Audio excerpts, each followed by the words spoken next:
Well, good afternoon, colleagues. Today, we are joined by Justine Chantel to sing our national anthem. Justine is a country singer from Stratford.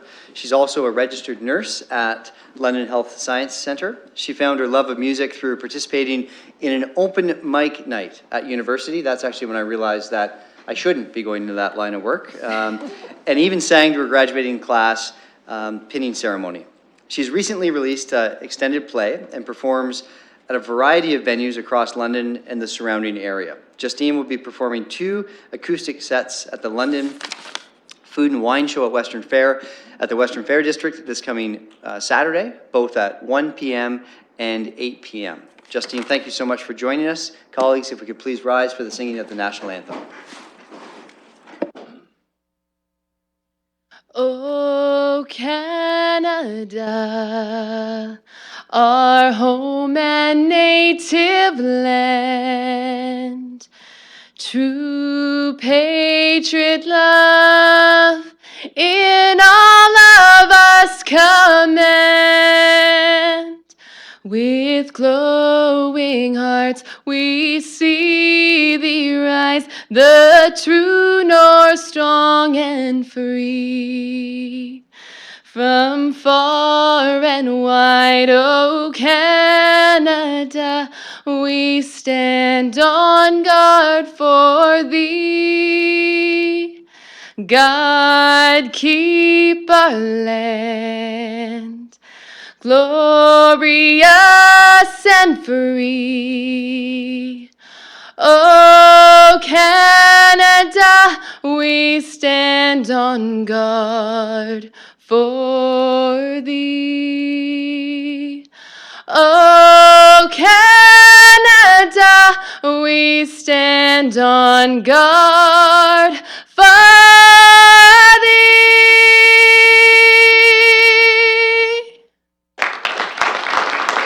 Thank you. Justine, thank you very much for being here today. Thank you.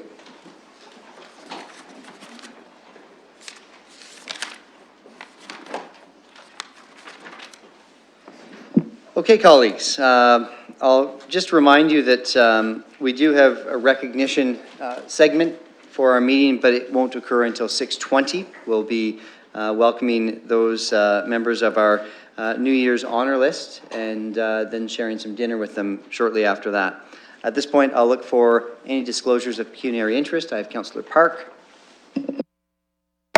Thank you. I'd like to declare pecuniary conflict of interest on Clause 11 of CSC, as one of the applicants for that position is a very close family friend and also babysits for my family. While I have the floor, I've got a message that my sister's in signs of early labor, so I may have to leave in a very quick manner this evening. Thank you. I will consider that a note to me indicating that you're leaving and you won't be returning. Excellent, excellent. Any other disclosures? Councillor Morgan. Yeah, I'd like to declare an interest on an in-camera matter. I believe it's C1 of the Corporate Services Committee. Okay. Thank you, Councillor. Any others? Okay, there being none, we'll move our way through the agenda. Review of confidential matters to be considered in public. There are none, and so now I'll look for a motion to go into closed. Councillor Silly. Thank you, Mr. Chair. I just want to change the order real quick because I have an additional reason to go in camera. So I just want to present that now if that's possible. Absolutely. Have you got it all lined up? Yep. I got the Politics for Dummies listed right in front of me. Excellent. So step 1, I would like to make an inquiry to receive information related to personal matters, including information regarding identifiable individuals with respect to employment-related matters in regard to one of the corporation's associations or union, advice or recommendations of officers and employees of the corporation, including communications necessary for that purpose and for the purpose of providing instructions and directions to officers and employees of the corporation, and advice to solicitor client privilege, including communications necessary for that purpose. So that's step 1. So step 1 is you'll ask for leave. Yep. So I'm asking for leave. Asking for leave, and we'll look for a Seconder. seconder. Thank you, Councillor Armstrong. That'll come up on screen in a moment.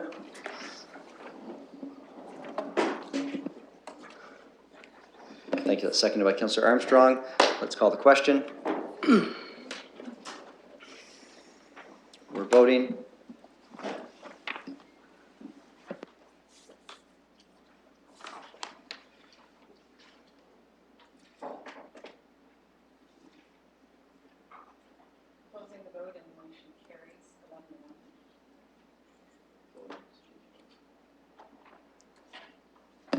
Over to you, Councillor Salee. So I guess it's, so now I guess I'll move that motion to approve that pursuant to section 11.4. Sorry, we already did that. So that the following be added for the reasons in closed session, personal matters, including information regarding identifiable individuals with respect to employment-related matters in regard to one of the corporations, associations, or unions, advice or recommendations of officers, employees of the corporation, including communications necessary for that purpose and for the purpose of providing instructions and directions to officers and employees of the corporation, and the advice of client, solicitor client privilege, including communications necessary for that purpose. That will also be up on screen momentarily. There it is. Moved and seconded. Let's call the question. We're voting.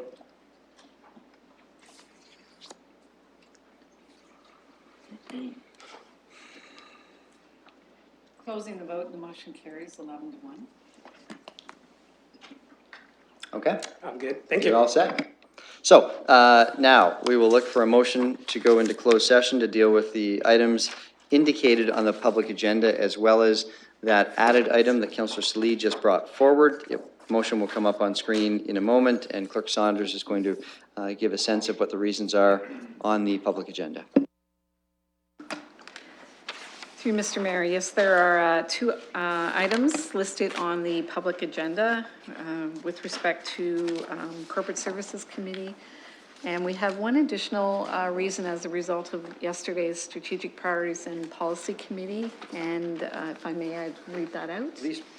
A matter pertaining to reports, advice, and recommendations of officers and employees of the corporation concerning employee negotiations and labor relations regarding the corporation's association or unions, including communications necessary for that purpose, and for the purpose of providing instructions and directions to officers and employees of the corporation, advice that is subject to solicitor-client privilege, including communications necessary for that purpose, reports or advice or recommendations of officers and employees of the corporation pertaining to proposed acquisition and disposition of land, plus the additional reason that Councillor Salee just raised, which is personal matters, including information regarding identifiable individuals with respect to employment-related matters in regard to one of the corporation's associations or unions, advice or recommendations of officers and employees of the corporation, including communications necessary for that purpose and for the purpose of providing instructions and directions to officers and employees of the corporation, and advice subject to solicitor-client privilege, including communications necessary for that purpose. Okay, moved by Councillor Usher, seconded by Councillor Armstrong. Let's call the question. We're voting.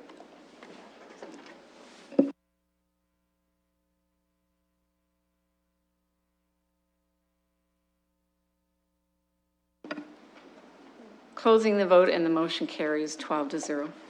Okay, colleagues, we'll be resuming our meeting in Committee Room 1. We will go no later than 5:15. Be back out in public session as soon as we can.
Okay, colleagues, let's work our way through the agenda. We have, just a reminder that at 6:20, we will be pausing and recognizing a series of guests. Communications and petitions, you'll see 1 through 3. Oh, pardon me, need confirmation signing of minutes. This is the December 19th and January 11th meetings. Up on screen, moved by Councillor Helmer, seconded by Councillor Armstrong. Any discussion? I'll call the question. Voting.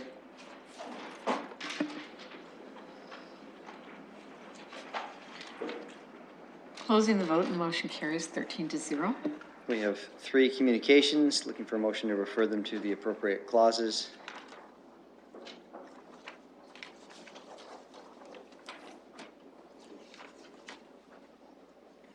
Open that vote, please. Moved by Councillor Turner, seconded by Councillor Cassidy. Any discussion? Let's call the question. Voting. Closing the vote, and the motion carries 13-0. And motions of which notice is given. There are none, so we'll go to reports. This is the 5th report of the Corporate Services Committee. Deputy Mayor Hubert. Good evening, Mr. Mayor. Thank you very much. I have Councillor Park has a disclosure of pecuniary interest on number I-11, so I'll be pulling that. There's an amendment. You have an amendment sheet on your desk with respect to clause 10. Is there any others that need to be pulled? 2 and 4 and 13. 2, 4, 13. 2, 4, 13, 11, and 10. Or 10 and 11. Okay, I'll put the balance on the floor, Mr. Mayor.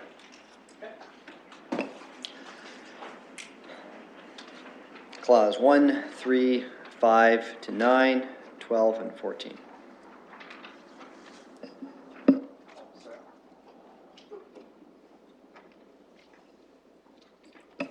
If you could move that, thank you very much. Any discussion, any comments? Councillor Helmer.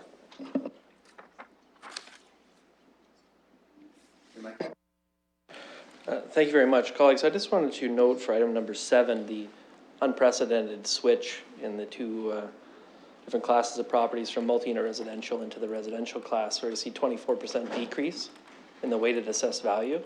This is a huge $900 million decrease in that particular property class, shifting over into the residential class as condos are converted. That's going to be, I'm sure, a factor in our discussion when we talk about future tax policy.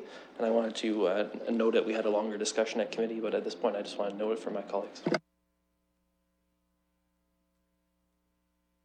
There are no additional speakers. I'm going to call the question. We're voting. Closing the vote, and the motion carries 13-0. Clause 2. Fine, Mr. Mayor, I'll put clause 2 on, which is the proposed election sign bylaw. Councillor Armstrong.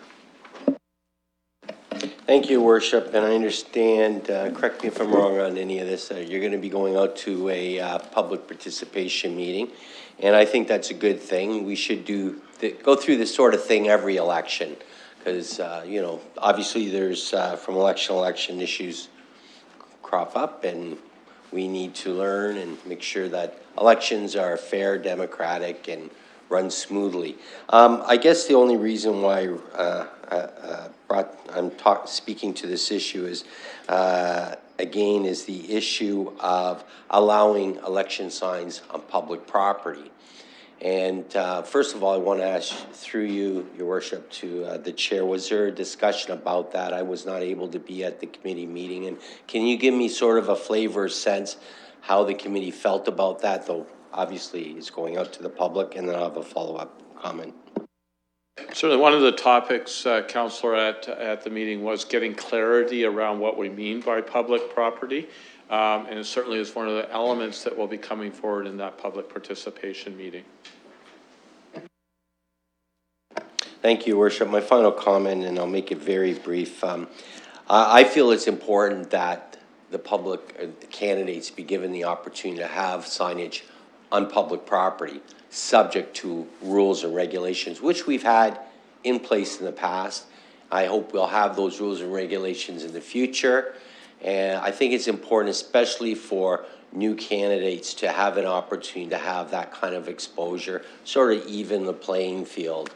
And I'm sure everyone in council would support, I hope, with regulations that, you know, new candidates would have that opportunity. So I just want to express that through you, that's where I sort of stand on the issue. And I hope the public will take an interest in this. I'm sure they will, because, you know, we need to hear from them on that specific issue. Thank you. Thank you very much. I'll go to Councillor Turner in a moment. Colleagues, I will remind you that this is a recommendation to refer to a PPM. There'll be lots of opportunity to talk about this, particularly once we've heard from the public as well. I have Councillor Turner. Anyone else? Thank you, Your Worship, and thank you to staff for putting this together.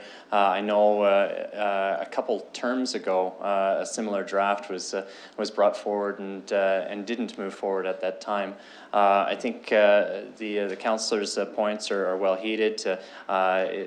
We need to ensure whatever is brought forward doesn't give an incumbent advantage, and I think that's something that needs to be considered well. But I think this goes a long way to mitigating that nuisance of a huge forest of signs that starts from the day you can nominate all the way to the election.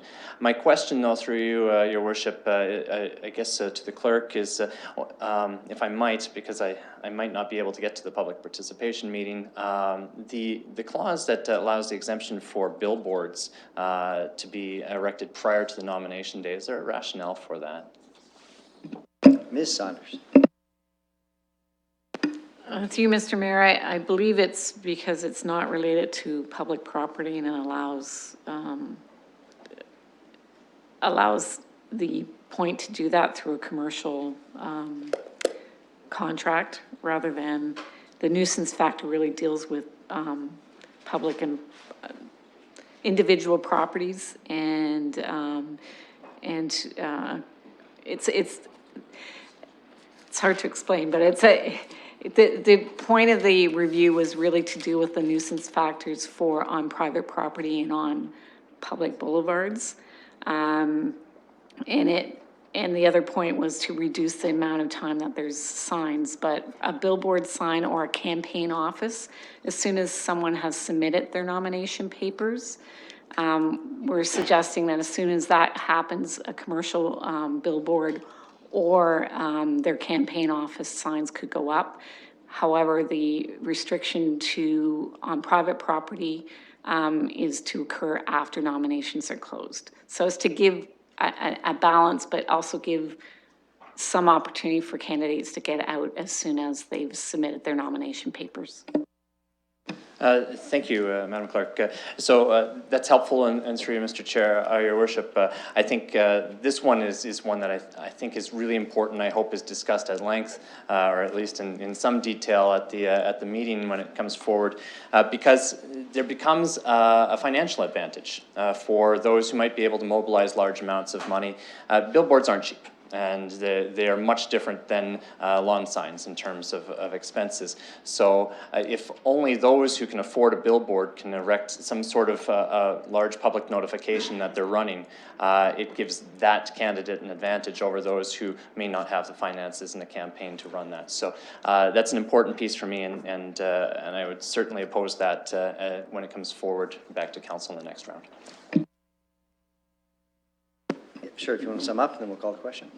Yes, just one comment that I would put forward. I'm not going to add it to the motion, but we may even want to consider this public participation meeting at a different time than 12 noon, which is a normal time for CSC. It is an important issue, and we may want to consider doing that at 4 o'clock or 5 o'clock.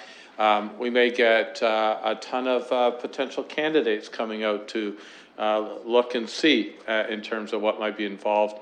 They also may just stay at home and watch it live streaming. But the other caution I would have is the use of the word nuisance. In my view, nothing connected to democracy, where people are getting their names out. No matter how garish or how unusual it may be, and I think we've seen all of the above in the City of London over the years, it should be considered a nuisance. It's an essential part of our democracy and something that we should celebrate, no matter how artistically tasteful it may be. Okay, let's call the question. We're voting.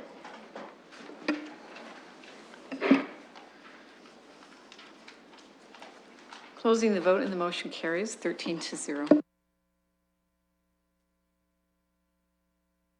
Sorry, item number 4 on the floor, which is the biannual meetings with MPs and MPPs.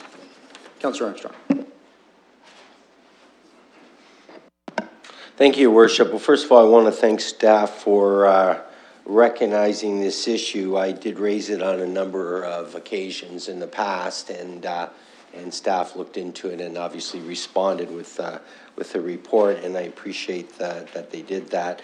I guess the thing is, Your Worship, and the reason why I raised the issue in the first place was that, unfortunately, you know, we haven't had too many meetings with our MPPs and MPs. In fact, only a couple, based on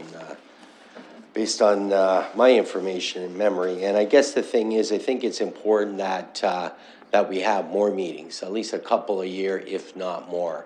And so I'm glad, I support this recommendation. I would have liked to see maybe an additional meeting per year or even more, because there are a number of issues that come up from time to time, files that, and sometimes we want our you know, MPPs and MPs to look into and champion on behalf of us. And sometimes things come along rather fast and opportunities. So I'm glad we're going to be meeting a minimum of 2 years. I just want to be clear on this, though.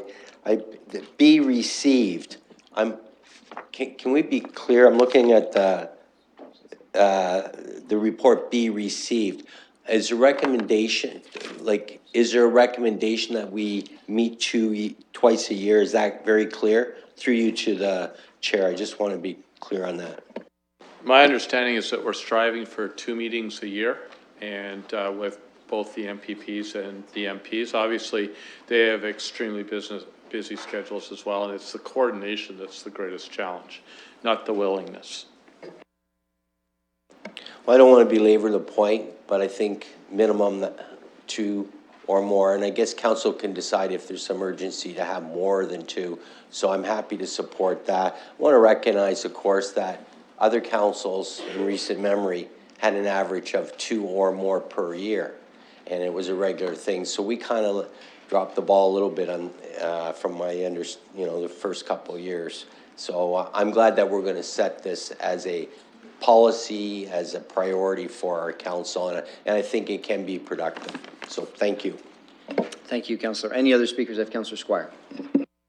I think I just want to say that I'm a firm believer that it's not the number of meetings, but it's the value of the meetings. And I just want to say about our, certainly the MP and MPP who are in my area, I can meet with them whenever I want, and they're very receptive to me meeting. Those are very productive meetings that I have, and quite frankly, I find that opportunity to sit down, set my own agenda, you know, within my area, deal with those issues is more valuable than sitting here at a horseshoe trying to ask one question to an MP or an MPP in an hour when they have schedules. So it doesn't distress me at all if we don't have 2 meetings a year, because they're very good representatives and they're happy to meet with us. Councillor Usher. Thank you, Mr. Chair. I'm glad that this came up. I've been promoting this for many years myself, but I think that one of the things that we have to look at is the schedule, and it's a matter of timing. And I think that 2 meetings per year is valuable if we get it at the right time, particularly if one of them is about 3 or 4 months just before the budget presented, because that's what we need. We need the message to go into the budget as much as possible. So I don't have a problem with 2 per year. We certainly can't get them during the summer, so I'll go along with this for sure. Thank you.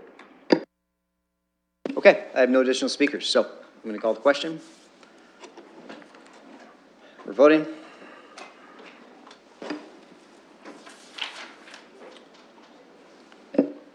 Closing the vote and the motion carries 12-1. Thank you, Mr. Mayor. We'll put item number 10 on it, which looks at the review of City of London ward boundaries, and there is an amendment, so I'll begin with the amendment, and you'll see the amendment on your desk. It pertains to a section of Wonderland South, and Wonderland was missed off of the original motion.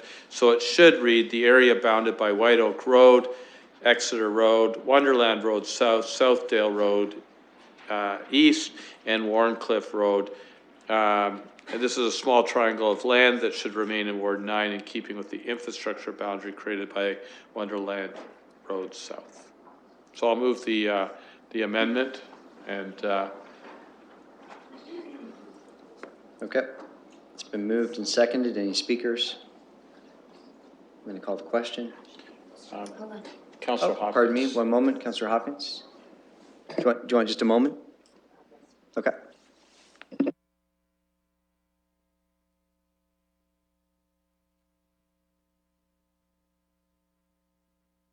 Sorry about that, Your Worship. I'm just trying to get myself updated since this is in my ward, and I would like to just have clarification on exactly the boundary that is going to be removed and where it will be going, and when will this take place? I was not at the meeting, so if you can Ms. Saunders? follow up. Through you, Mr. Mayor, we're just reporting back on this. There were a number of areas that the committee asked us to look at. So we're looking at them and then reporting back, and it will be up to CSC and then ultimately council to decide. But we're just reporting back on different options that were raised. Thank you for that. Since it's just a report back, I can see why this has been brought forward. There's two triangles here, one going to the ward to the north, which is Ward 10, and the other triangle going to the boundary to the east, which is Ward 12. To me, it does make sense, that division. I have heard, and when I've been at many open houses, the concern does come to the north triangle from the community in Ward 10, and as well as the concern, because there's a lot of development going on here. It's constant and will be constant. I can see this whole area being developed in the next couple years. But going to the east, Ward 12, the concern again is coming from the White Oaks area. In fact, the residents in that triangle go to White Oaks School, so it does make sense to me, and do not have a problem with it. Other speakers? This amendment has been moved and seconded. Let's call the question. We're voting.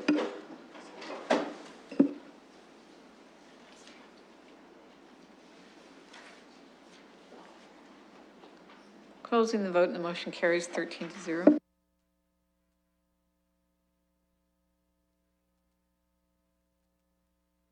And as amended, I have Councillor Turner.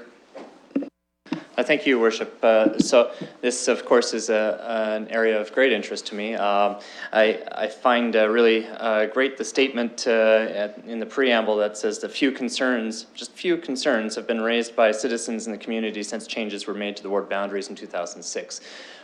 Which shows that there has been a fairly effective change as a result of moving from a 7-ward boundary to a 14-ward system. No, I'll just say that right now. No, but more importantly, the function and course of reviewing the ward boundaries is really important. I know my colleagues in some of the faster growth wards are starting to see their wards get much larger, and in order to ensure an equitable distribution of workload and representation, this report talks quite at length about ensuring that there's trying to stay within the best practice guidelines of 25% plus minus. This has done a really good job of focusing on that. The recommendation from the committee to take into the account faster growth wards and projections in that is a sound recommendation, and I think I know where that came from. But the other one in this speaks a lot to the student populations, and it talks about including them in the numbers. I think that's absolutely important and essential. It talks a little bit about what we've done to try and connect with student voters. But I think there's still more that we can do. The one is certainly continue our pressure on the province to try and get better voter rolls rather than just relying on MPAC alone, because it becomes a very difficult system for us to, one, figure out and make accurate projections of what our municipal size is, what the ward distributions are, and also having accurate voter lists. So I'm happy to see this move forward. I'm a little disappointed to see there was no community deputations that came forward at the public participation meeting, but that's an interesting point. So thank you for the work you've done on this, and I look forward to seeing more as we look towards kind of that electoral reform package moving into 2018. Councillor Hopkins? Any other speakers? Okay, I'm going to call the question.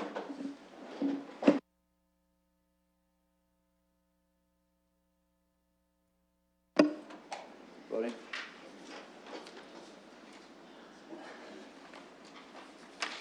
Councillor Salih?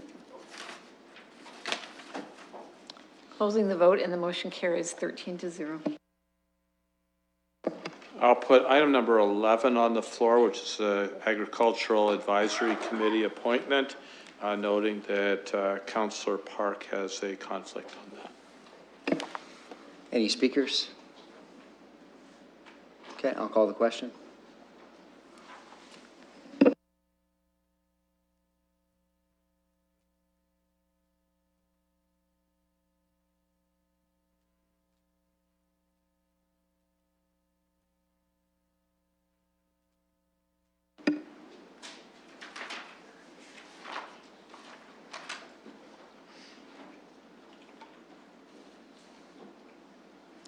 Councillor Turner?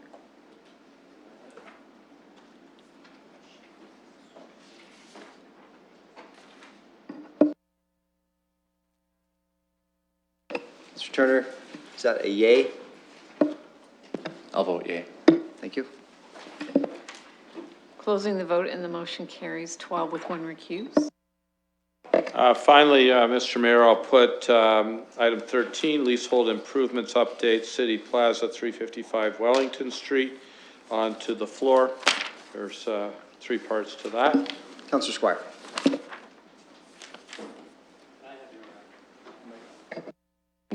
Thank you very much, Mr. Chair. Obviously, none of us are happy to see increased costs, but I do appreciate the explanation that was given for that. But I have 2 questions, and the first one I have is about our responsibility for the increase in the leasehold improvements. I obviously understand that with a lease, such a commercial lease, there's a net amount, and then the cost of the leasehold improvements, which you either pay up front or you amortize.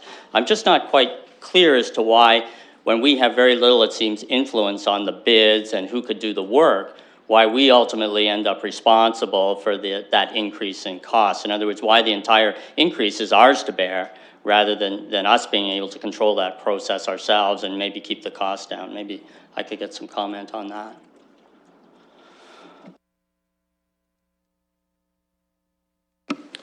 Through the chair, this commercial lease was structured like all standard commercial leases in that we had the opportunity to do the leasehold improvements. We elected to actually have the landlord do them because we felt it would be more efficient under our time constraints. That was structured in the commercial lease, so they advanced their process. They also committed a leasehold inducement, which was very favorable in this situation. And that's the basis in which we proceeded to have the landlord do the leasehold improvements. This was a standard commercial lease. It's not any different than any other lease that we've partaken in with the city and other lease space. And on that basis, it was consistent. Just a further question, because I want this to be really clear, because my understanding is that despite everything that's happened, there's still savings from the move from the one premises to the other premises. And I want to make sure when I'm out in the community that I can say that I'm sure that when one takes into the net rent, the leasehold improvements, all in, that at the end of the day, the City of London is going to pay less having the new space as we did in our old space. I want to be comfortable in saying that, when people ask me, and they do. Through your worship, yes, that is correct. We will be saving over the 5 years of the lease in excess of $500,000 over the other analysis that we've provided to you. So even with the increased cost, there will be savings over 5 years. Just to finalize, I think that's important, and I think although that amount is not something we're happy about, we're looking at a lease that's a long-term, and we're looking at consolidating premises. And if at the end of the day we're saving money, I think for me that's the most important thing, and I appreciate that, and I think it's important as we go forward, because quite frankly I've heard people talking about this who, I'll be honest with you, don't know what they're talking about. And they will say things, but I think here we have to understand that we're saving money by making this move, and that's important. Councillor Helmer, anyone else? Thank you. This is a question I asked at committee, and I wonder if our staff could respond to it. I know that overall the renovations and leasehold improvements went quite a bit beyond what we're talking about here in terms of increases, and we were able to avoid some of those costs by value engineering. And I wonder if you could speak to the extent of the value engineering that was undertaken and how much money we avoided in that case. Thank you. Through your worship, we saved approximately $250,000 through the value engineering piece. That was a combination of work with the landlord's architect, and the general contractor. A number of those items were product changes, some changes in product, also some savings with changes in materials through reduction of glass in a few areas, and more of some scope reduction areas of minor nature. We couldn't reduce scope too much because obviously we have to still meet our clients' need at the end of the day for Parks and Recreation, Neighborhood and Children's and Fire Services, and obviously our Social Services group as well. So I just wanted to commend our staff on that front. Obviously, when tenders come in and they're higher than what you had budgeted, there's a number of things we can do. And part of what we have done in this case, that our staff have done working with the landlord, is to cut some things that would have been great to have and frankly are not essential if we're going to be over budget. And about half of the overrun has been avoided through that process. And I don't want to miss that in looking at, yes, it's over budget, but I'm glad that we avoided some of those things by making the tough decisions about what's really essential and what's not. I have no additional speakers. So, I'm going to call the question. We're voting.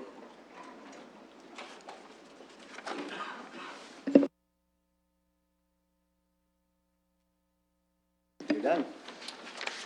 The vote carries 13-0. Second report, Civic Works Committee.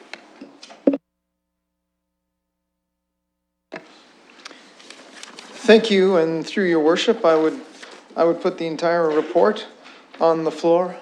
I haven't heard anyone request something be pulled. So, clause 1 through clause 17. Any speakers? Did you want to speak to a specific clause, Councillor, or just to an item as we vote on this in bulk? I don't want to pull anything. Okay, good stuff. So, clause 1 through 17, first speaker up is Councillor Helmer. Thank you. Two brief comments. First one on number 5. Glad to see that we're going to have a bit of a post-mortem report on the major infrastructure projects we do and we did do last year. I think it's important for us to take a look at how things went, whether they're on time, whether they're on budget, any kind of issues, lessons learned. I'm glad the committee brought that forward. On number 15, I do want to say and draw my colleagues' attention to this. This is a major new direction for the province of Ontario. And what they're talking about is very significantly different from what we have now in terms of extended producer responsibility. We're resubmitting a lot of the comments we've already provided to the province.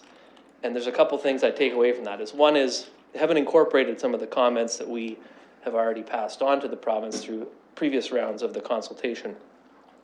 The second is that some of these things are very important, like what exact role does the municipality have in waste diversion under this new regime when it comes in? And I think these are going to be really important to us, both from a financial perspective, but also in an operational perspective. And I know we have a waste management working group that's been set up, and I'm hoping we're going to have some discussions there, but this is an important one.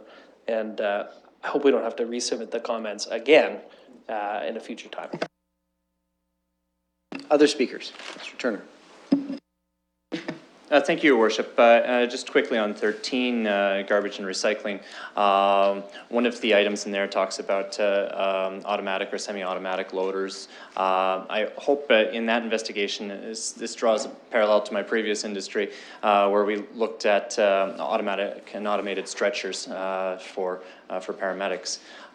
The argument in there, and the best argument where it came from, was on the cost-benefit side, was taking a look at employee injuries. And in the report, I would have been interested to see the extent to which our waste handlers are experiencing workplace injuries. I'd imagine it would be fairly significant, given the very physical nature and lifting that they do.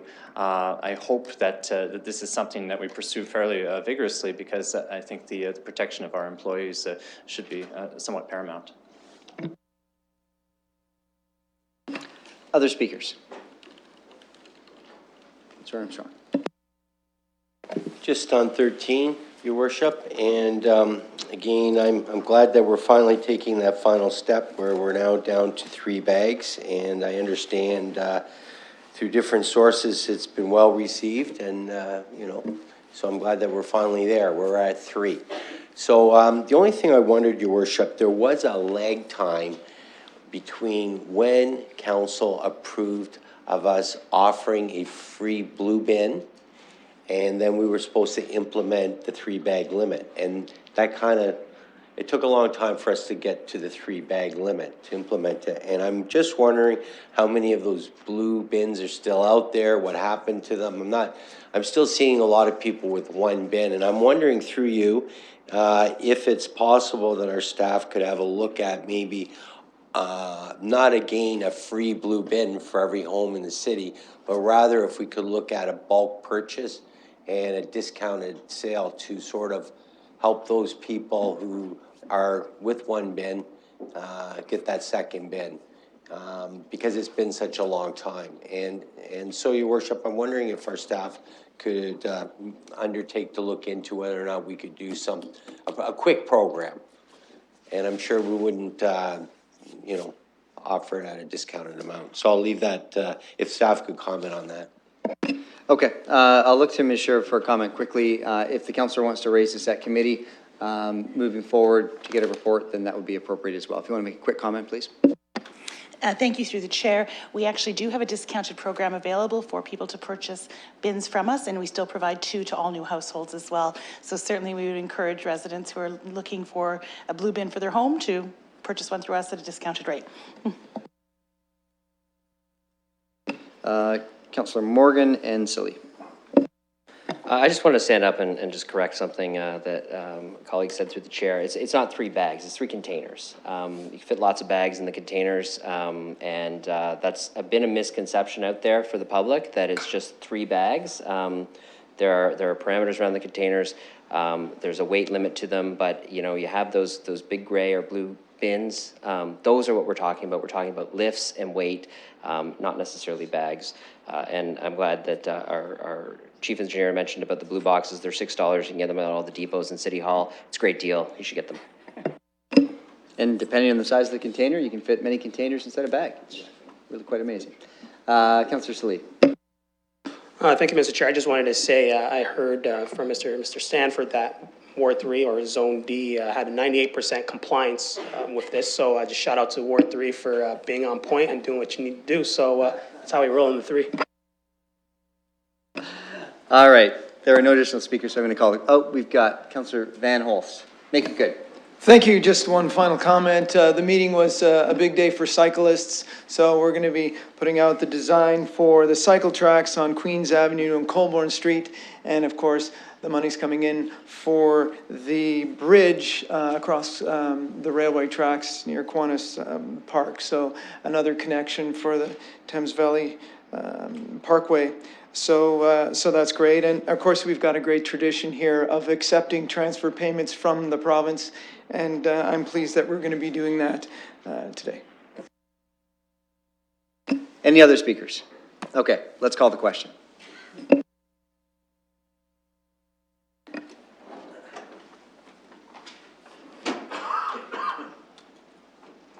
Closing the vote, the motion carries 13-0.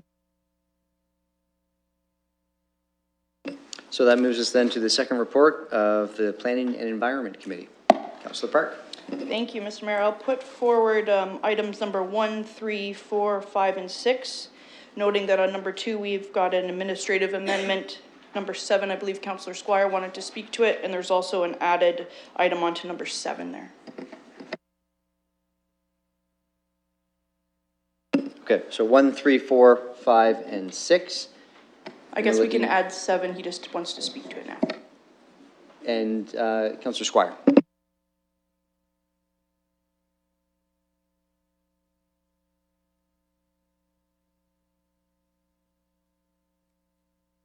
Yeah, I just want to speak to number 7, the St. George Grosvenor Heritage Conservation District. I have to admit that I went to planning last Monday, and all of the people from that area showed up wearing T-shirts. And I thought, oh man, I'm in trouble. When they wear T-shirts, you're in trouble.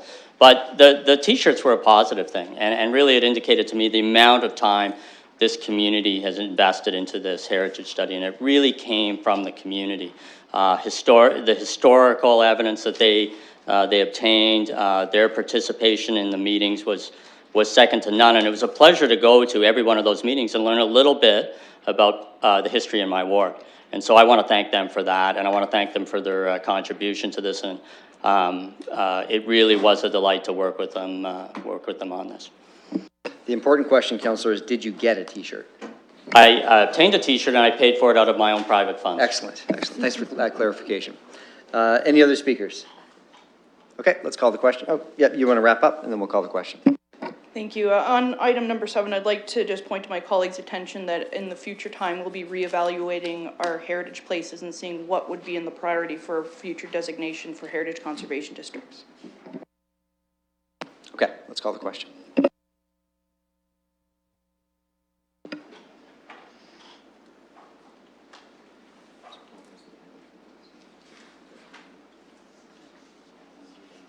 Councillor Huber? Closing the vote, and the motion carries 13-0. And that brings us back to item number 2 with an administrative amendment, and I believe Councillor Hopkins might also like to speak to this. Councillor Hopkins. Thank you, Your Worship, and I want to thank the committee for supporting this motion that I brought forward. It came about from a presentation that was given to the advisory group, and my colleagues supported a part of that presentation, which was the effects of barriers and low flow on species at risk along the Upper Thames River, and I felt it should have been capitalized, and I will be speaking with staff at a future date as to when this presentation will be coming to SPPC. Other speakers? Councillor Usher. Thank you, Mr. Chair. My question is to do with 2B. You know that this is a report that we asked for, you and I, at one of our previous meetings, but to come to council via, I think it was CSC.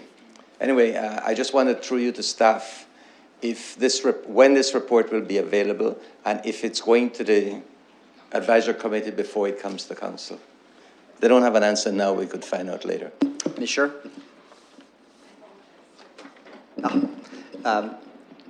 Councillor Usher is asking about clause 2B. There's a report that the councillor and I asked to be brought forward. And his question was, would that report be going to the advisory committee prior to coming to council, prior to coming to committee? Through the chair, we actually hadn't considered the course for which that report would be returned. We would certainly appreciate and respect any direction from council as to where the most appropriate way to bring it back would be. Then, Mr. Chair, I believe since this committee would like to see it, I think that it should go through them before it comes to us, so that we have their comments also. And just to remind everyone that this is to do with Orga World and the odor in that area, in the south area of the city. Thank you, Councillor. To wrap up, the chair, Councillor Park. Thank you. Appreciating the comments from Councillor Usher. I guess the committee had good foresight, and that's exactly what we're doing.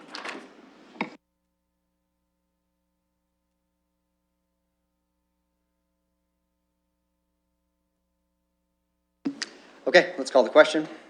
On the amendment, we're voting. Closing the vote, and the motion carries 13-0.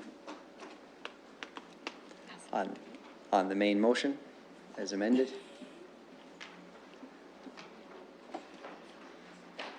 Any discussion? I'll call the question. We're voting.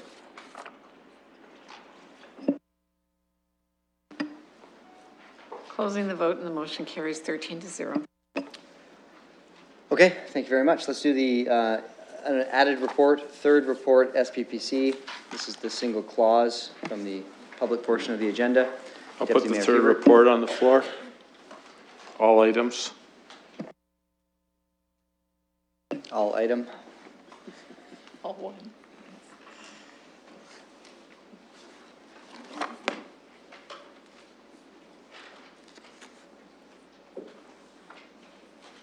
Moved by Deputy Mayor Hubert. Any discussion? Please go ahead. Thank you. I would move that we perhaps table this conversation until we conclude our in-camera conversation this evening. We certainly could. This is clause 1. It's the declaration of pecuniary interest. In council's hands, if you'd like to go forward with that, great. If not, table it. Okay. Any other speakers? Okay, let's call the question. Voting. Closing the vote, and the motion carries 11-2. Colleagues, we have a timed item at 6:20. I'd like to take advantage of the next 15 minutes and go back in camera and get started on that discussion. I'm anticipating that after dinner we'll likely be back again to just conclude that discussion. So I'd look for a motion to go back into closed session, recognizing that we'll be out at 6:20. Moved by Councillor Van Holst, seconded by Councillor Usher. Be up on screen in a moment.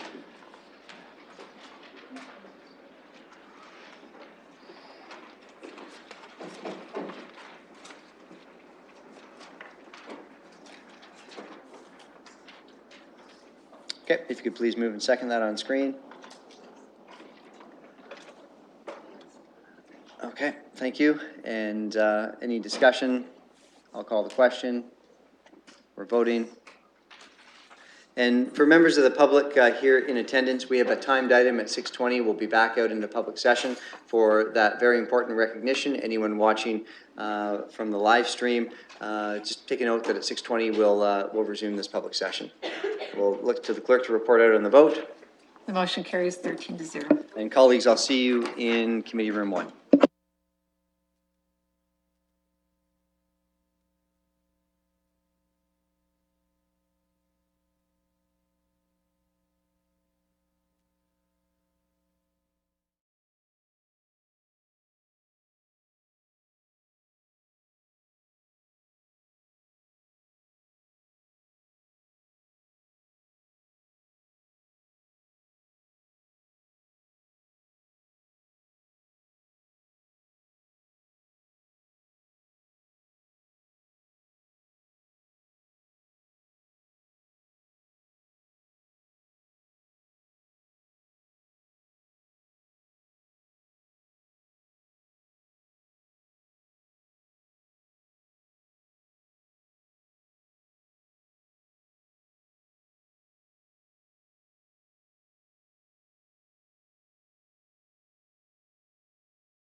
gentlemen, call to order. All rise.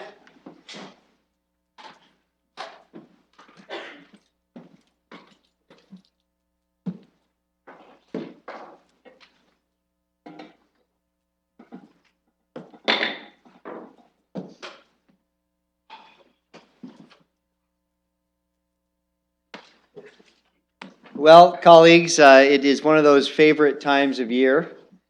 We've gathered to celebrate and we've gathered to honor. Tonight, I am thrilled to present the Mayor's Honor List for 2017. Each year, this list recognizes outstanding Londoners whose passion, whose commitment, whose dedication to continue to make London a better city for all is recognized and celebrated. The nomination process is handled through the City of London's dedicated advisory committees with established criteria in place. And I am so pleased to introduce each of the nominees and the honorees, the honorees today. So for the category of arts, we're welcoming Dale Yoshida. Dale is a local artist and a teacher who brings a wealth of knowledge and expertise to the Forest City. Throughout her incredible career, she has trained at the Royal Winnipeg Ballet School and performed with the Royal Winnipeg Ballet Company. As a company dancer and a soloist, she toured North America, England, Germany, Greece, Cyprus, Egypt, and Mexico. That's it. Dale has been a teacher at Western since 1987 and taught ballet fundamentals at the School of Kinesiology at the Don Wright Faculty of Music. She's co-director of the Studies in Motion Dance Showcase and continues to teach ballet through Western's continuing studies. She supports and choreographs the London South Collegiate Biannual Performance production and is a board member of Flux, London Dance Festival, as well as the North London Dance Centre. For an inspired career that continues to share the beauty of dance, Dale has been named the 2017 honoree in the category of arts. Congratulations. I want to thank you. Dale, I'm going to present you with the certificate. I'd invite you just to stay here while we recognize the other honorees, and then we'll invite you and your guests upstairs for dinner. Thank you again. Congratulations. So, under the category of diversity and race relations. For diversity and race relations category, we honor Mojde Cox. Mojde is a community activist and a leader who works to dismantle systemic oppression and racism, both in her role as an educator in the labor movement and as a volunteer. Mojde volunteers her time to support London's Diversity, Inclusion, and Anti-Oppression Advisory Committee and provides education sessions to committee members to enable them to better understand power and privilege. She also helped develop the Community Forum on Racism. Mojde has also led grassroots community efforts impacting racialized communities on issues that include carding and the Black Lives Matter movement. For leading by example and breathing anti-oppression efforts into everything that she does, Mojde has been named the 2017 honoree in the category of diversity and race relations. Congratulations.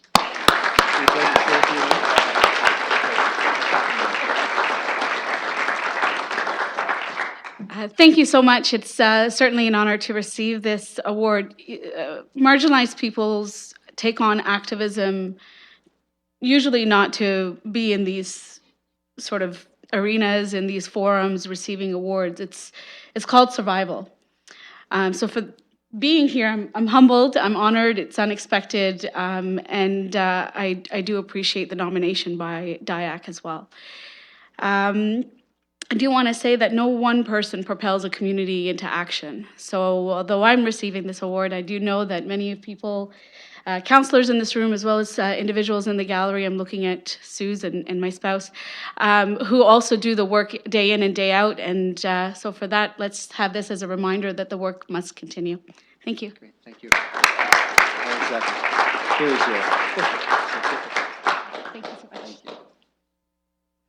And now, under the category of environment, we honor Joseph Cummins. Professor Emeritus Joseph Cummins a retired faculty member from the Department of Plant Sciences at Western University, died on January the 8th, 2016, at the age of 82.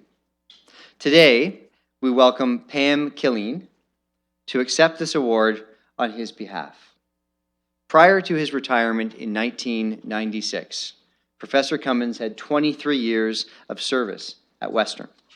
He was awarded his PhD in cell biology from the University of Wisconsin in 1962, and his postdoctoral research was completed at the University of Edinburgh, Scotland, the McArdle Laboratory for Cancer Research in Wisconsin, and the Karolinska Institute in Stockholm, Sweden. Prior to moving to London in 1972, and prior to his tenure at Western University, he taught at Rutgers and the University of Washington. His research was in the area of cellular RNA and DNA in the cell cycle, and in the 1970s and the 1980s, his focus turned to the environment and the effects of pollution on genes. During his career, he was involved in a wide range of environmental issues related to mercury, asbestos, PCBs, pesticides, toxic waste, and genetic engineering, genetically modified crops, water fluoridation, and water fluoridation to chemical contaminations of lakes and rivers. Professor Cummins was also the author of more than 200 scientific and popular articles. For a distinguished career that always put the environment first, Dr. Joseph Cummins has been named the 2017 honoree in the category of environment. Congratulations to you on his behalf. Thank you so much for this very distinguished award. I'm very honored to be here tonight to accept it on Joe's behalf.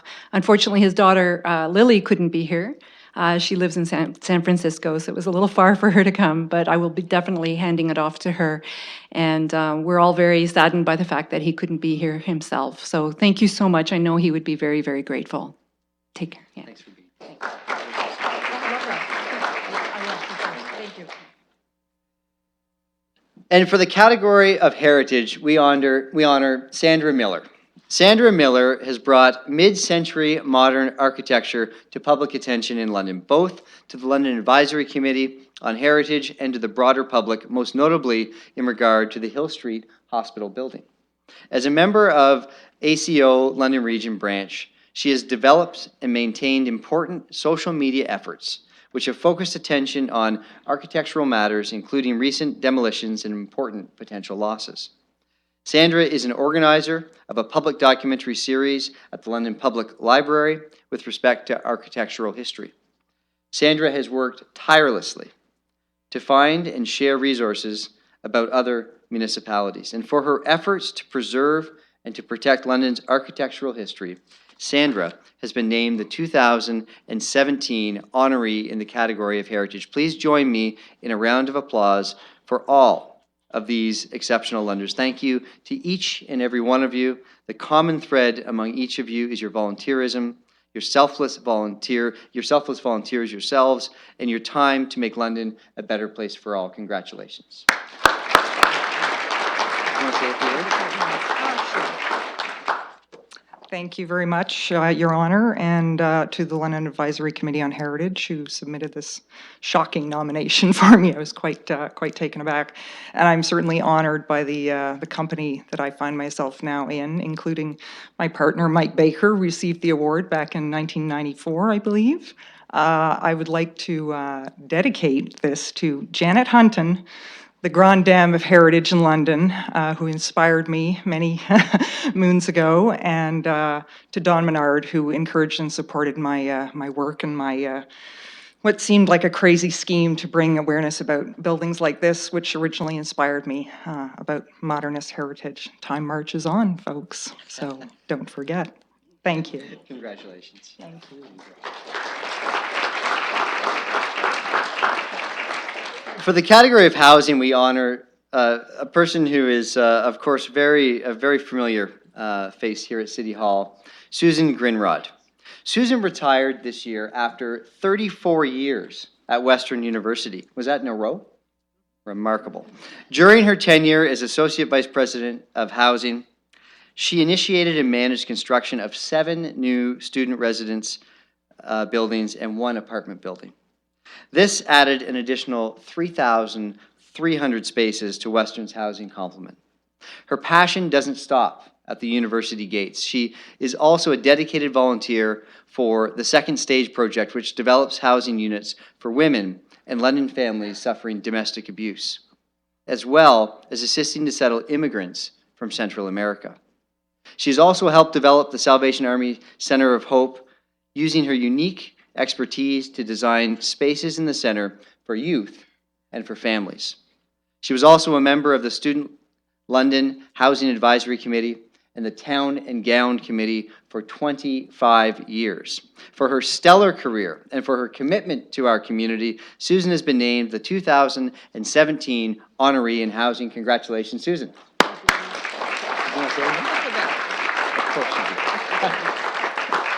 Well, thank you very much for this wonderful honor.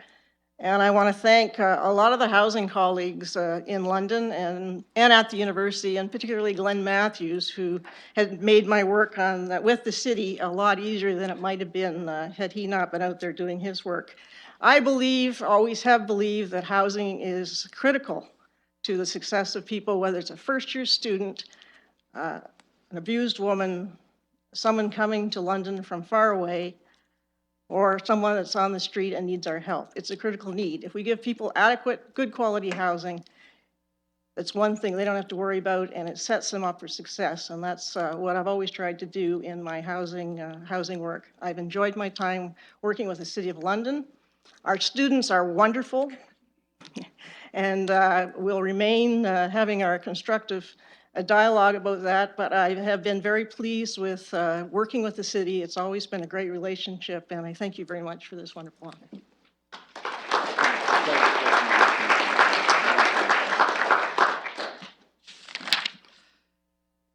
Humanitarianism. For that category, we honor Andrew Rosser. In his role as president of Pride London Festival, Andrew has shown leadership in fostering inclusion for all members of the LGBT community in London and the surrounding area. Under Andrew's leadership, the annual festival provides an opportunity to celebrate cultural, artistic, and educational events that affirm the lives of lesbian, gay, bisexual, transsexual, transgendered, and two-spirited people, and to promote unity, inclusion, and awareness. In 2016, the festival played host to the Fierté Canada Pride and Interpride Region 7 Conference for the first time, and the AGM that brought together Pride organizers from across the country. And at this event, we also welcomed Ontario Premier Kathleen Wynne as the keynote speaker for helping our community become more welcoming and more inclusive. Andrew has been named the 2017 honoree in the category of humanitarianism. Congratulations, Andrew.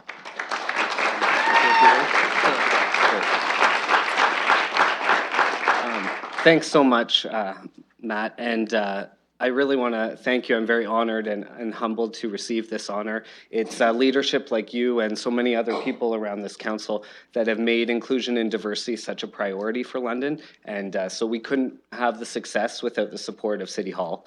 I really want to thank, I've been at Rogers TV for 15 years, and I have a wonderful family there of coworkers, some of who are here. I want to thank you for your support and love over the years. You guys have been fantastic.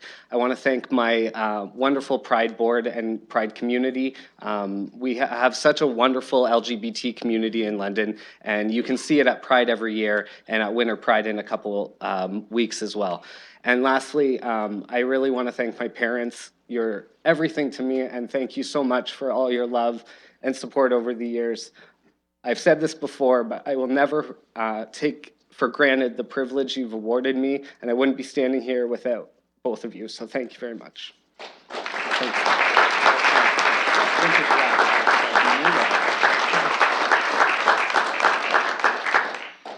And for persons with a disability, we honor Brenda Ryan. Brenda is dedicated, Brenda is passionate, It doesn't say it here, but Brenda is a force of nature. And, Shy? and no, I won't say shy, Brenda. And you are so committed to assisting people, especially those with disabilities. Brenda's efforts have made London a more accessible community for all. Brenda has been a tireless advocate to ensure that accessible parking, for example, that accessible parking spots are only used by those who need them. And in her research has led to significant improvements in our city bylaws and our accessibility bylaws. Brenda is also concerned with the health of those with disabilities. And through a free 6-week program that she created, Londoners are now able to learn firsthand about healthy cooking and nutrition. Brenda also works to ensure that those with a disability are treated equally at community events and has worked with staff at Budweiser Gardens to ensure that all accessible seating is located in prime locations with clear sight lines. I think you emailed me about that a couple of times. No doubt. For her relentless efforts to provide dignity and respect for all, Brenda Ryan has been named the 2017 honoree in the category of persons with a disability. Congratulations. Thank you so much, Matt. Thank you. And the microphone is yours. I am truly honored, but I have to admit that I cannot accept it really on my behalf because I'm only one person. I'm only one cog in a wheel. And if it wasn't for the support and the individuals that are by my side doing the advocating, calling our mayor and our city councilors and going to the meetings and demanding equal rights and equal opportunities for everyone in the community, including those people from various cultures and diverse backgrounds, we become a very cosmopolitan city, and I think it's really important that we reflect the dignity and respect of everybody here. And it's a great honor, and I'm just so pleased to be able to continue doing it, and I will continue. I know. Thank you. Congratulations. Thanks. Thank you. Thank you. I didn't have to cut you off at 5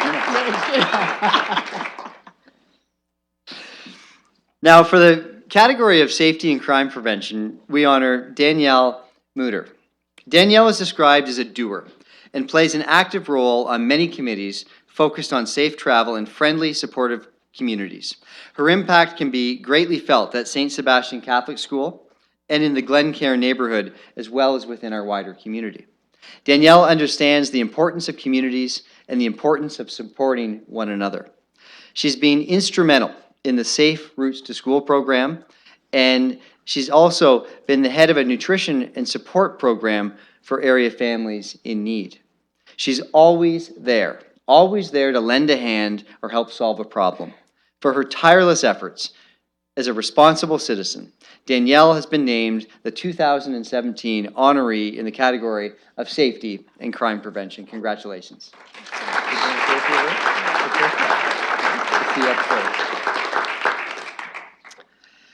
And for sports, for the sport category, we honor Therese Quigley.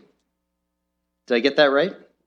Oh, it's Therese, and I'm not Therese. I'm And her you're- sister. And you're not Therese. I'm her sister. But you're Therese's sister. I'm Well, Therese's welcome to City sister. Hall. Thank you. So as we talk about your sister, we know that she's Western's Director of Athletics and Recreation since 2009. She's had a career that can only be described as a gold medal performance. You disagree with me if you like. Unfortunately, she's unable to join us this evening, and we are here with her sister, Meg Hawkins, instead. Welcome, Meg. Therese, did I say that right? Good. Is a former teacher and volleyball coach at Saunders Secondary School. She went on to become one of Canada's leading athletic administrators, spending 18 years at McMaster University in Hamilton, where she was the first female director of athletics and recreation in the province. Her achievements and awards are too numerous to mention, but among them, Hamilton's Woman of the Year in Sport and Health and Fitness, 3-time Ontario Coach of the Year in the University Volleyball, and being inducted into the Kitch McPherson Hall of Fame by the Ontario University Basketball Coaches Association. She's been awarded the prestigious International Athletic Director of the Year Award by the National Association of College Directors of Athletics. So for a career that has blazed a path for student athletes across Canada. She has been named the 2017 honoree in the category of sport. I'll give you that. Would you like to say a few words? Therese has worked 24/7 for the last 25, 30 years. Never takes a weekend, never has an evening. She was at every event.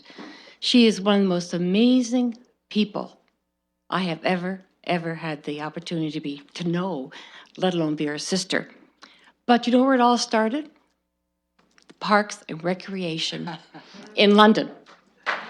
And she was one of the first people to win at Labatt Park that have the big big event. It was like high jumping. It was everything, and she won. And then she went on to tennis. She started tennis with the PUC, and within a month she won the Ontario finals. Wow. Never had a racket in her hand. She's an amazing woman. But this is the kind of people that we have nurtured here in London and through our PUCs, and it's I'm very honored to take this for her. Thanks.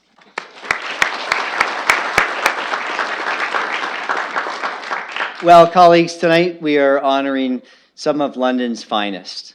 We talk about none of us alone being stronger than all of us together. And each honoree this evening has demonstrated leadership and passion and commitment, and each honoree has made a significant difference in our community. When we talk about our strategic plan, when we talk about being focused on building a better city for all of us on council know that that isn't up to what happens within the walls of City Hall. We can create a platform where our community can thrive. And we look to leaders from right across London to step forward, to give their time, to offer their talent, and to make our community better. And I can't think of a better group of people to be included in the 2017 honorees than all of you. Thank you for your efforts. I know that we're recognizing them now, but they will continue for years and decades to come. On behalf of City Council, please just accept our heartfelt congratulations. We're looking forward to joining you for dinner in a few moments to celebrate with you, your families, and your guests. Congratulations.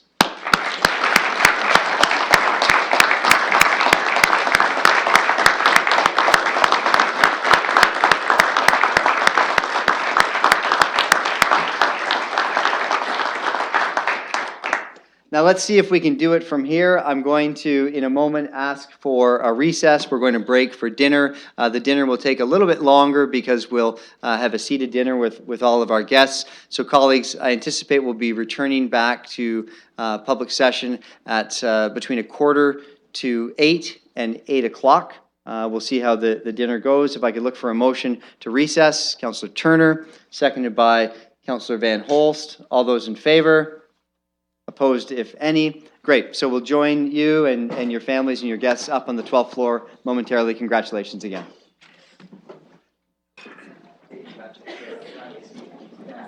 That's great that you recognize your parents. That's great. Susan, I didn't know you were so talented. I could have sucked you back into work on housing. Yes. Dale, did you? For anybody in the gallery, your best bet is probably to just go to the elevator and head up to the 12th floor. Yeah, just up to the 12th floor.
Okay, back from that dinner break, and I know there were some amazing conversations with some amazing Londoners. We have one more matter to dispense with this evening. I'll look for a motion to go back into closed session, moved by Councillor Van Holst. Will come up on screen in a moment, seconded by Councillor Armstrong. Any discussion?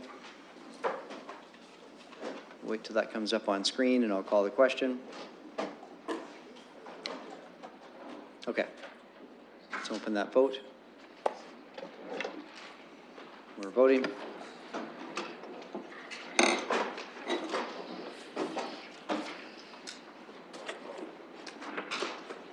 Counselor Hopkins?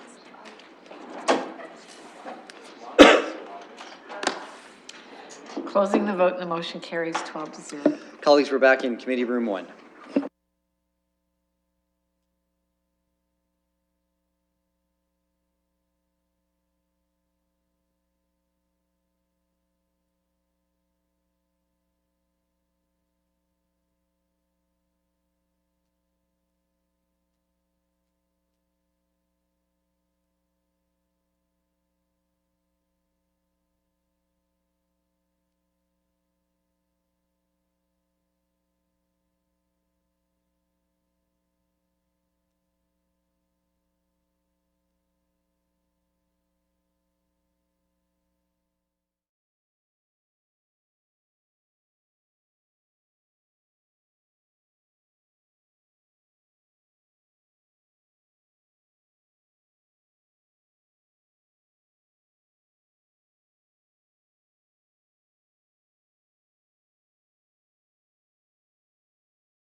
Okay, colleagues, back in public session. Couple of items, and we are done. So, I think at this point, I will turn things over to Councillor Kerner to report out.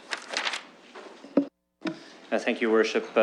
So with respect to the report of the Strategic Policy and Priority Policy Committee Agenda, item C1, for which we went into camera, I'd like to report progress.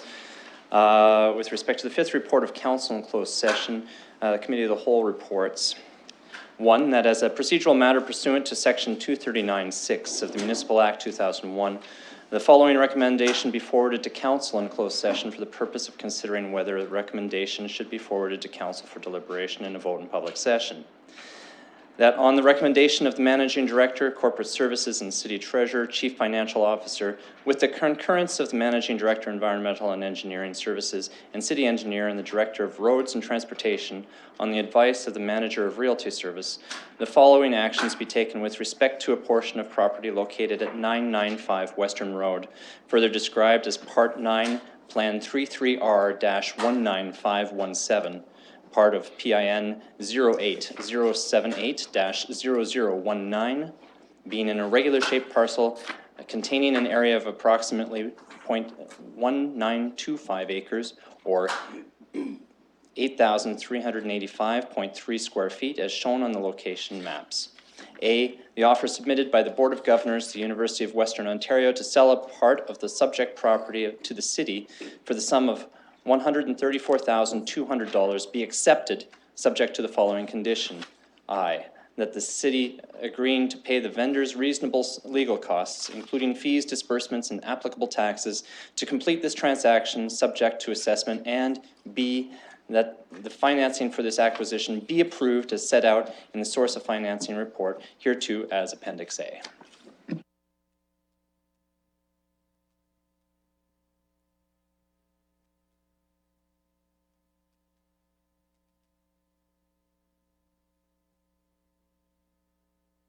Okay, any discussion? Let's call the question. We're voting.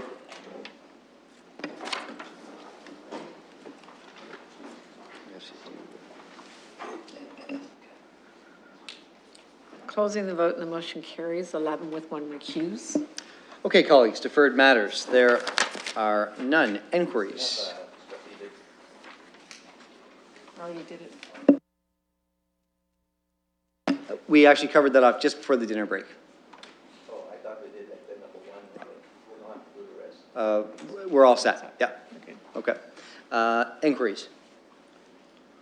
There are none. Emergent motions. Councillor Park. Thank you. I'd like to bring forward an emergent motion to accept my resignation from the Economic Partnership Advisory Panel effective immediately. The economic well-being of London is very important to me. However, I find that I'm unable to participate at this time. Where the exercise of creating the economic roadmap has created an incredible amount of value to the working relationships of our local business sector, it's important to note that the traction and the actual work is happening in the actual workrooms of our action teams. These are the individuals who are actually working the plan, taking substantial steps and efforts to actually create a vibrant, dynamic, and healthy economic environment here in London through actual work. That being said, as an advisory panel member, I've found the experience to be very ineffectual with regard to output of the advisory panel. As a councillor, I sit on 2 committees plus SPPC. I also sit on 7 boards, commissions, and other committees, and volunteer work throughout the community. By removing myself from the advisory panel, I'll be able to reallocate my time and energies back into that work, and with more effectiveness. And as I said a moment ago, the action teams are where the actual work is happening, and it's my wish to continue to assist with the vibrant downtown action team so I can roll up my sleeves and do some actual work. Thank you, Councillor. For a motion. Seconded. Any discussion? I'll call the question. Councillor Helmer. Well, I'd like to say I'm sad to see Councillor Park go. I think sometimes we have to make these tough decisions about where to allocate our time, and it sounds like you have very good reasons for wanting to focus on the action team. Hopefully the advisory panel can move on without you. Other speakers? this is just leave to put it on.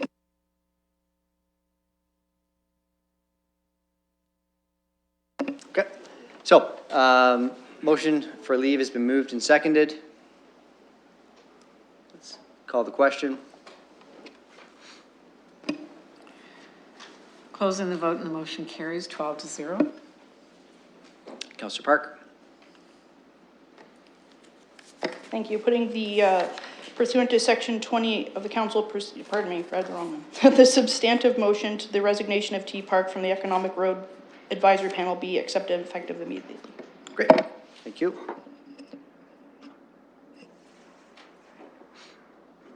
Moved and seconded. Any discussion? I'll call the question. Voting. Closing the vote and the motion carries 12-0. Other emergent motions? Okay, there are none. Let's move then to bylaws.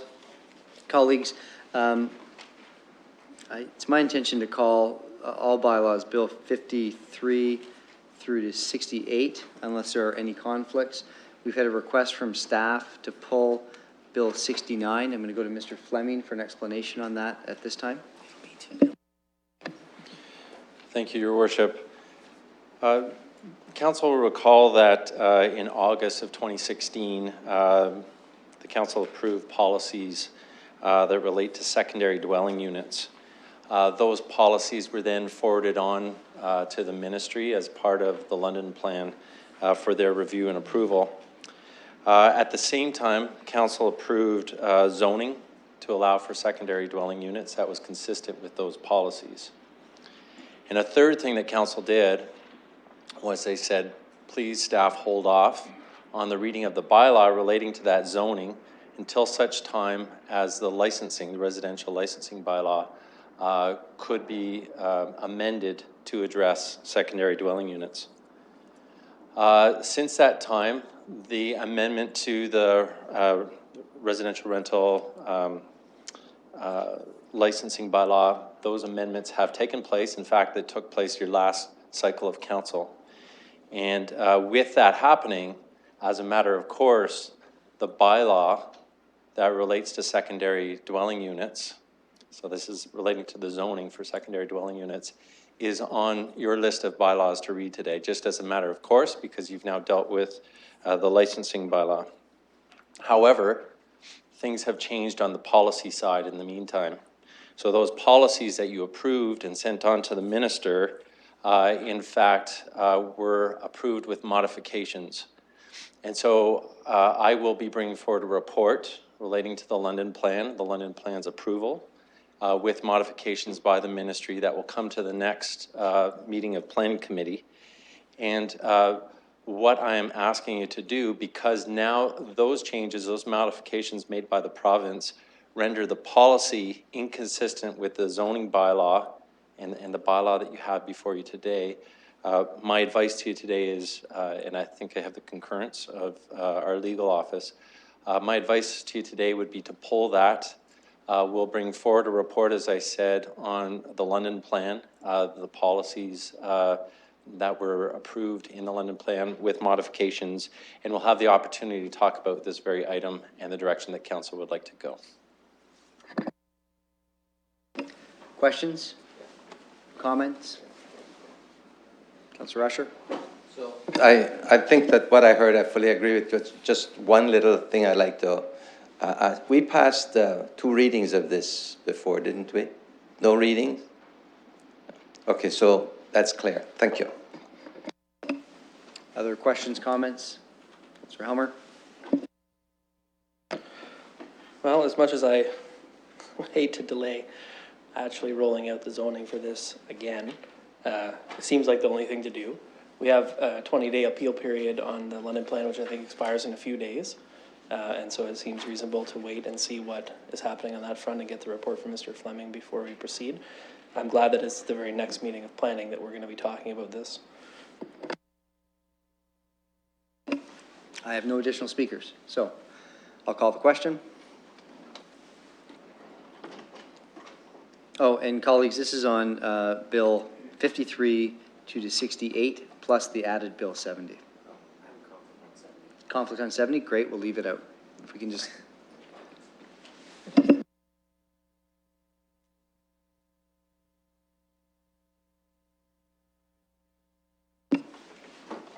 Okay, first reading, moved by Councillor Turner, seconded by Councillor Usher. Let's call the question.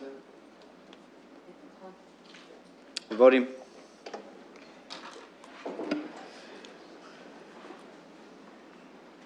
Closing the vote and the motion carries 12, well, it did carry 12 to 0, but someone pulled. Do you want to vote manually on that? Yeah. Councillor Van Holst was a yay. Second reading.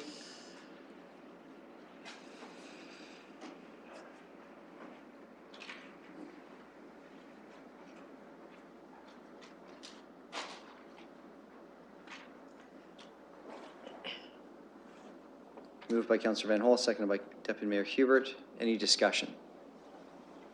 I'll call the question. Voting.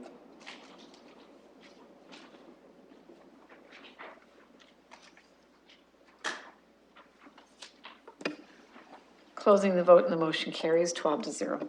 Third reading.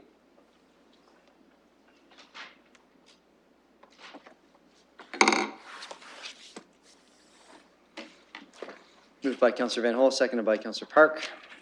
I'll call the question. Voting.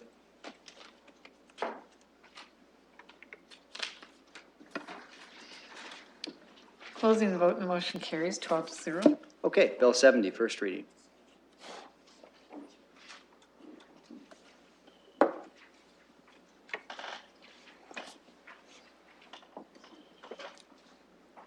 Moved by Councillor Van Holst, seconded by Deputy Mayor Hubert.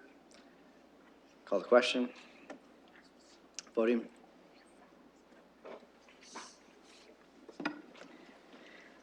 Closing the vote and the motion carries 11 with 1 recuse. Second reading. Any speakers?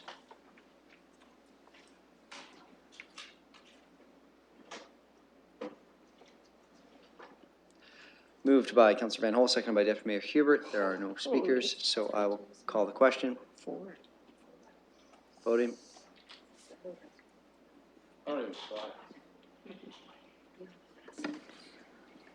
Closing the vote and the motion carries 11 with 1 recuse. Third reading.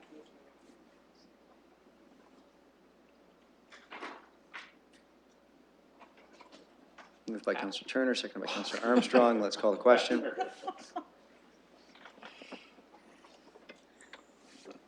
We're voting. Closing the vote and the motion carries 11 with 1 recuse. And how about a motion to adjourn?